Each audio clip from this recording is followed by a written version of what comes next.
고통의 멍에 매여 울고 있는 나의 자녀들, 나는 이제 일어나 저들의 멍에를 걷고 눈물 씻기기 원하는데 누가 내게 부르짖어 저들을 구원케 할까? 누가 나를 위해 가서 나의 사랑을 전할까? 나는 이제 보기 원하네. 나의 자녀들 살아나는 그날 기쁜 찬송 소리 하늘에 웃음소리 온 땅 가득한 그날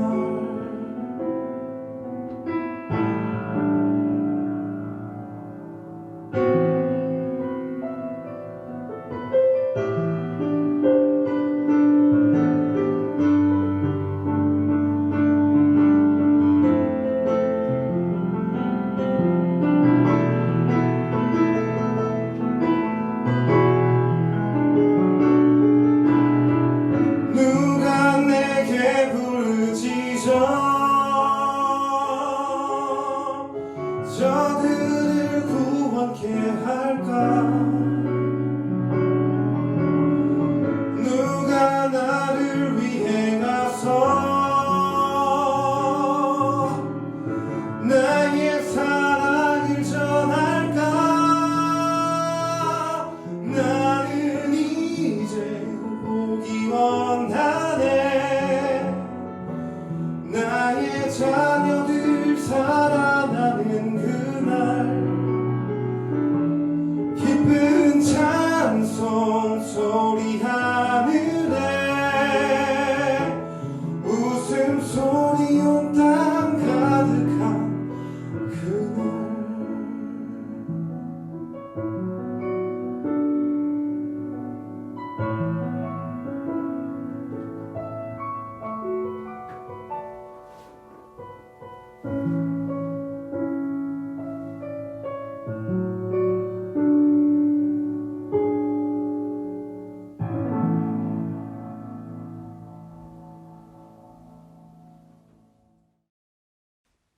오늘 하나님께서 우리에게 주신 말씀은 사도행전 15장 30절로부터 33절 말씀입니다. 그들이 작별하고 안디옥에 내려가 무리를 모은 후에 편지를 전하니 읽고 그 위로한 말을 기뻐하더라. 유다와 실라도 선지자라 여러 말로 형제를 권면하여 굳게 하고 얼마 있다가 평안히 가라는 전송을 형제들에게 받고 자기를 보내던 사람들에게로 돌아가되. 아멘.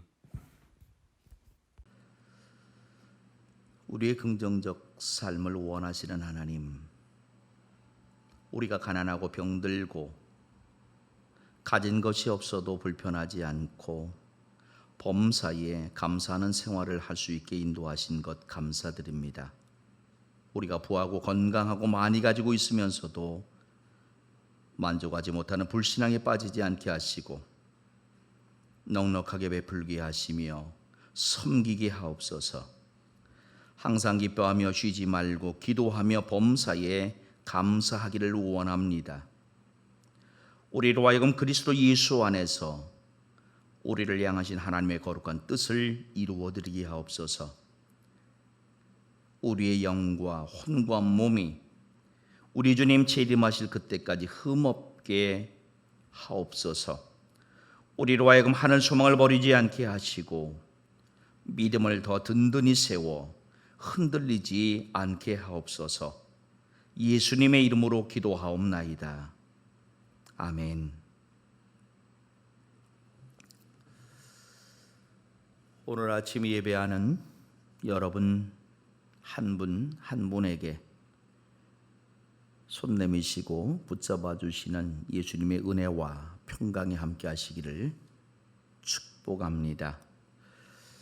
코로나19가 지금 지구촌을 흔들고 있습니다. 이러한 때 우리나라 그리고 국민을 더 어렵게 힘들게 만드는 것이 있습니다. 국민이 나라를 흔듭니다.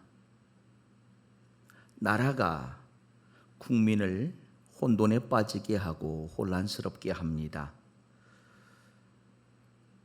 국민은 어려울 때 서로 도와주고 힘이 되어 주어야만 합니다.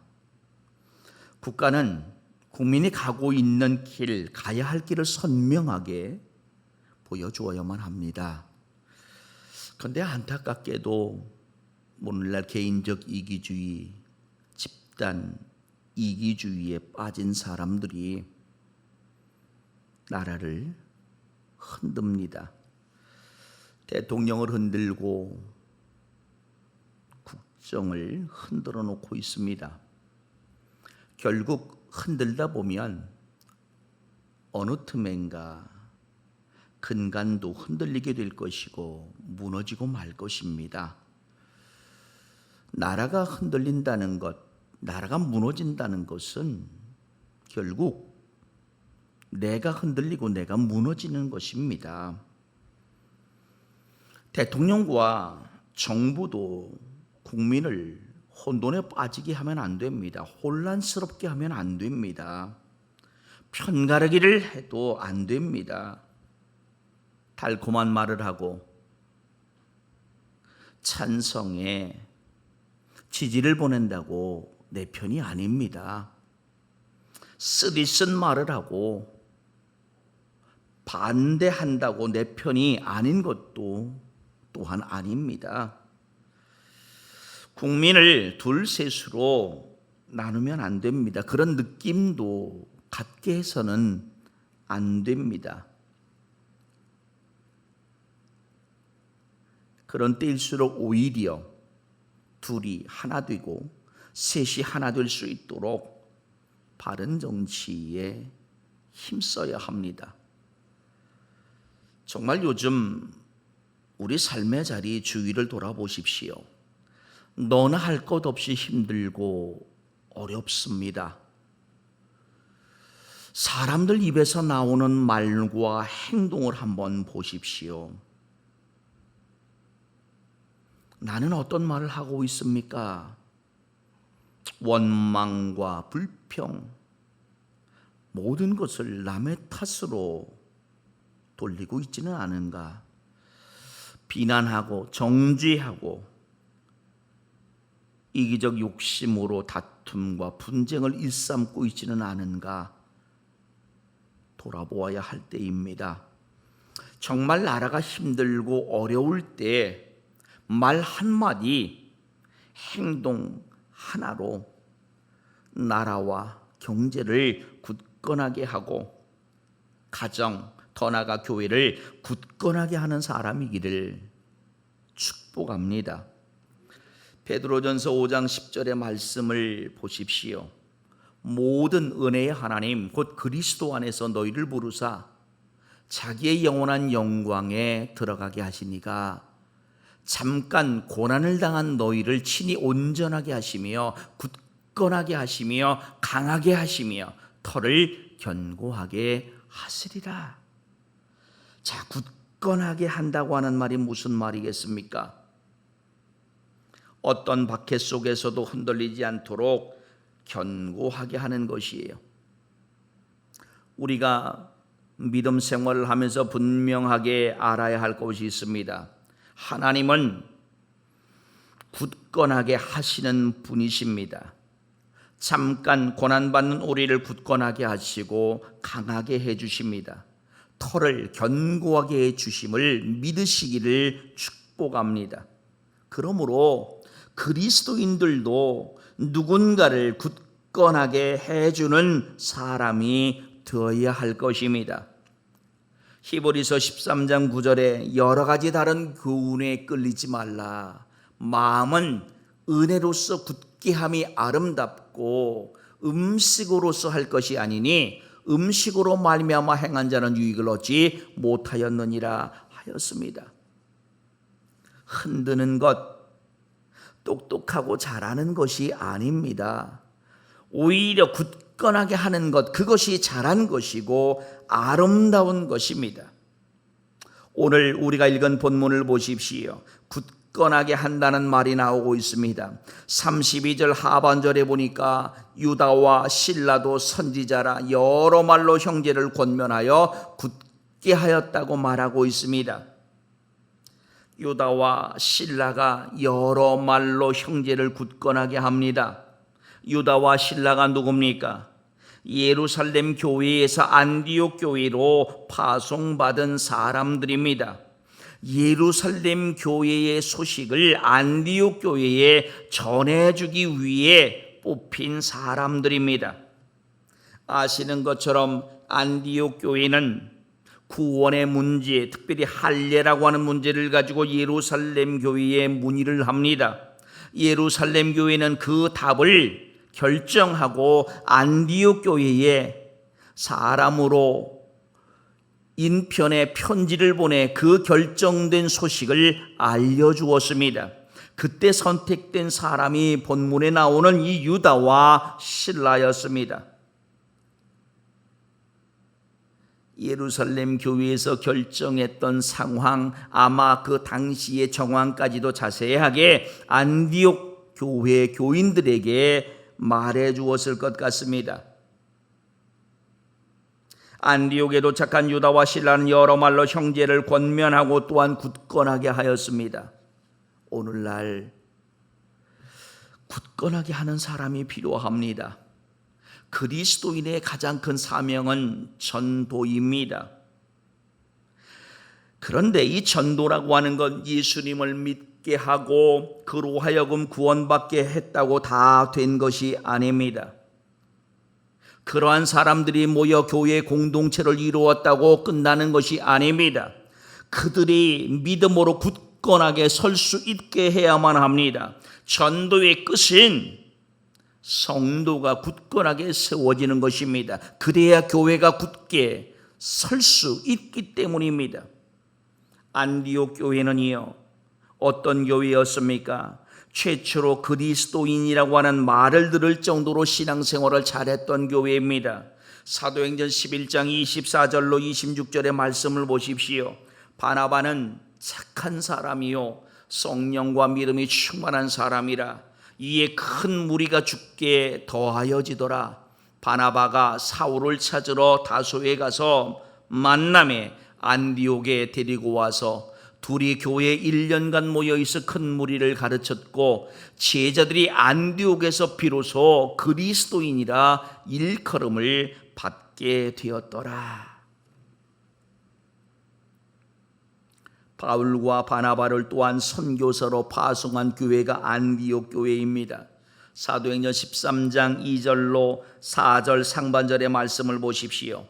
주를 섬겨 금식할 때에 성령이 이르시되 내가 불러 시키는 일을 위하여 바나바와 사울을 따로 세우라 하시니 이에 금식하며 기도하고 두 사람에게 안수하여 보내니라. 두 사람이 성령의 보내심을 받아. 그러나 바울과 바나바가 선교 여행을 마치고 돌아온 후에 문제가 발생합니다. 바울과 바나바 그리고 유대로부터 내려온 형제들 사이에 다툼과 변론이 일어난 것입니다. 사도행전 14장 26절로 28절의 말씀을 보십시오. 거기서 배 타고 안디옥에 이르니 이곳은 두 사도가 이룬 그 일을 위하여 전에 하나님의 은혜에 부탁하던 곳이라. 그들이 이르러 교회를 모아 하나님이 함께 행하신 모든 일과 이방인들에게 믿음의 문을 여신 것을 보고하고 제자들과 함께 오래 있으니라. 자, 그런데 15장 1절 이하의 말씀을 보십시오. 어떤 사람들이 유대로부터 내려와서 형제들을 가르치되 너희가 모세의 법대로 할례를 받지 아니하면 능히 구원을 받지 못하리라. 2절을 보니까 이렇게 말합니다. 바울 및 바나바와 그들 사이에 적지 아니한 다툼과 변론이 일어난지라. 안디옥 교회는 개척한 이후 3년이 지나면서 믿음의 위기, 교회의 위기를 만났습니다. 헬라인들이 중심이 되어 세워진 교회입니다. 교인 대부분이 이방인이었습니다. 예수님을 믿고 구원을 받았지만 할례를 받지 않았습니다. 그런데 유대로부터 내려온 형제들이 할례를 구원의 증표로 내세운 것입니다. 안디옥 교회 성도들의 믿음을 흔드는 자들이 생겼습니다. 이 문제로 안디옥 교인들은 구원이 흔들렸어요. 구원관이 흔들렸습니다. 믿음이 흔들린 것입니다. 이방인의 할례 문제로 바울과 바나바와 유대인들 사이에 다툼과 변론이 일어났습니다. 교회가 교리적인 문제로 다툼과 변론을 하고 있습니다. 시끄러워질 수밖에 없습니다. 당연히 믿음이 약한 성도들은 시험을 당합니다. 교회가 흔들리고 무너질 위기에 처하게 된 것입니다. 교회가 문제없이 성장한다면, 평안함으로만 자란다면 얼마나 좋겠습니까? 그런데 이 땅 어느 곳이든지 사람이 모인 곳이 시끄럽지 않은 곳은 없습니다. 교회 또한 다르지 않습니다. 사람이 모인 곳이기 항상 문제가 일어날 수 있습니다. 문제가 생기게 되어 있습니다. 우스갯소리로 사람이 살아가는 세상 가운데 문제가 없는 곳은 단 한 곳밖에 없다고 합니다. 공원묘지 납골당이랍니다. 죽은 사람들만 갖다 놓았으니 말없이 조용한 것입니다. 살아있는 사람들이 모여 있습니다. 교회라고 다르지 않습니다. 그래서 사람들은 문제로 인해 시험당하고 힘들어합니다. 삶이 흔들립니다. 믿음이 흔들립니다. 때로는